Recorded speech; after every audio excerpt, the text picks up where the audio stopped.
So, you want to know about the future of self-driving cars in your regular old suburban day life? Well, here at Future Labs, we take so many strides to show you what the future really holds. So let's find out.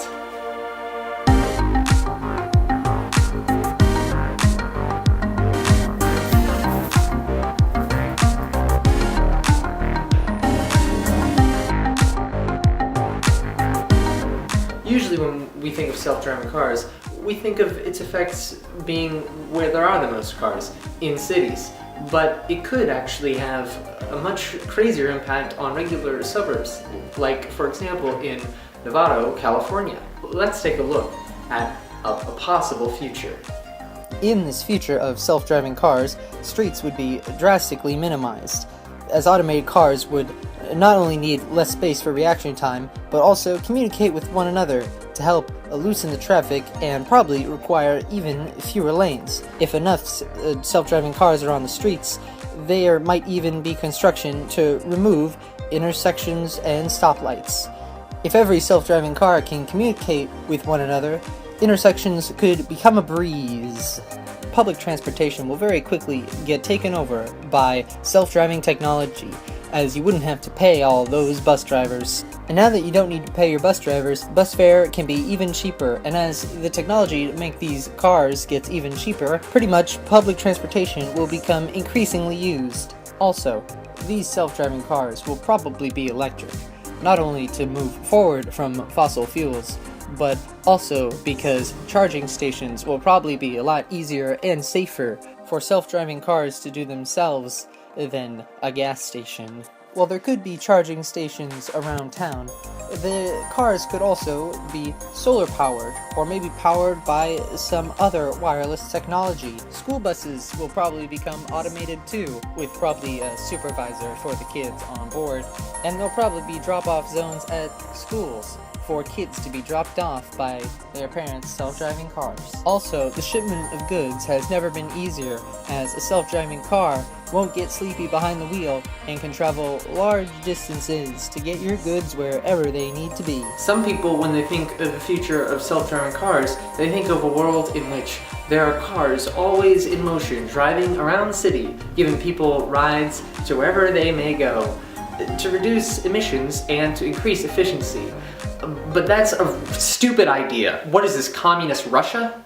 No. You understand that companies are going to be the ones to be investing in this technology, so they're probably going to compete against one another. And from a profit standpoint, it's probably way more expensive to have this constantly deployed fleet of cars, because if one of them breaks, that's your problem. Whereas if you have a consumer product, if they buy it and it breaks down, that's the customer's problem. They're going to have to go buy a new one from you. So we're probably not going to have fleets of cars out everywhere for people to drive. Maybe we'll have a bus system and Uber or whatever, but that being said, as bus fare and public transport gets cheaper and cheaper, more people will probably use it than getting their own self-driving car. So perhaps the luxury of having your own self-driving vehicle might seem rare, and as fewer and fewer people have their own self-driving cars, our infrastructure will drastically change. For example, people will probably stop having their own garages, even in regular old suburbs. Also, as fewer and fewer roads are needed, the old roads can be renovated into new public park areas, or maybe even new businesses. But what could this mean for a regular old everyday commuter? Take Joe. Joe is just a regular old guy who just got a job opportunity in the big city. However, it's almost an hour away, and the commute would take 2 hours out of his day. The commute can be really stressful, which might be hard on his little kid. But with self-driving cars, not only are the chances of him getting into an accident reduced, but it makes the experience better, improving his life at home. Plus, the self-driving cars can communicate with one another to help minimize traffic, making sure that his commute isn't so long every day. Now Joe can spend more time with his kid, and no longer has an excuse to tell his wife about why he stayed so late every day this week. Haha.